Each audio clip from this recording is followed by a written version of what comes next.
ayyaana wareegamtoota sila du'a keessan qofa kabajuun hin malle bilisummaa furmaata sabab wareegamtan isin yaa gootota nu har'as achuma maaluma furmaata bilisummaa sabab lubbuu kennitanii waggaa 37 har'a kun ogeettanii du'a keenya hambisuuf isin ofiif duutanii har'as imaduuna nuti dhaloonni gaafa irbuu shinnigaa kan lubbuu laattani tokkummaa uumuudhaaf lubbuu kennitanii dhaloonni didee kunoo wal nyaatanii ofii wal ajjeesu walit dhukaasanii sila lammiitoo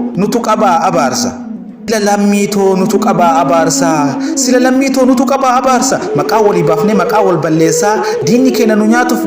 gamanaa nuyyuusa kenna mooraa jedha shaneedha jedhee dhaloota boochisa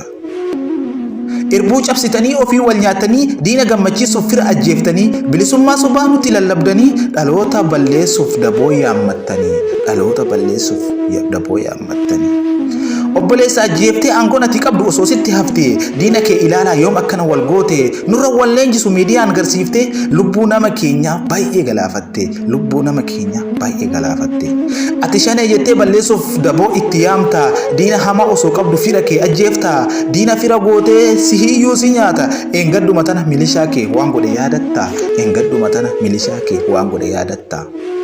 har'as du'aa jira borus ni duunaaree ayyaana du'aa kabajuun hanga yoomitiree lubbuun oromoo koo baay'ee nama raree dhaloota boochisuun amma yoomitiree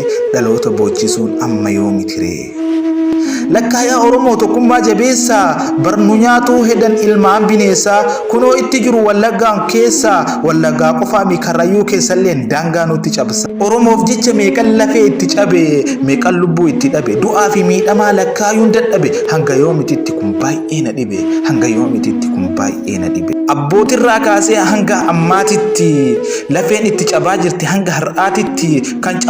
cabses firuma kan kooti maal jedhee dubbadhu yaa rabbii kan kooti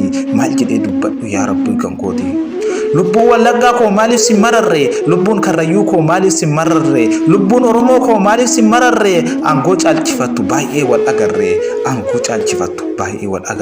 sabni koo oromoon baay'ee mamadaa'e abbootarraa ka'ee hanga har'aa boo'ee inni aangoo qabus firaaf diina ta'ee yaa rabbi gooftaa koo guyyaa du'aa kabajuun maaf qoodanuuf tahe yaa rabbi yaa allah haara nu galfachiise ilmaan oromoo koo yaa rabbi tokkomsi gadadoo fi boo'insa meenurraa hambisi harmee oromiyaa ati bilisoomsi share like godhaatii gurra oromoo biraan gahaa saba koo oromoo isin jaalladha galatoomaa naaf jiraadha.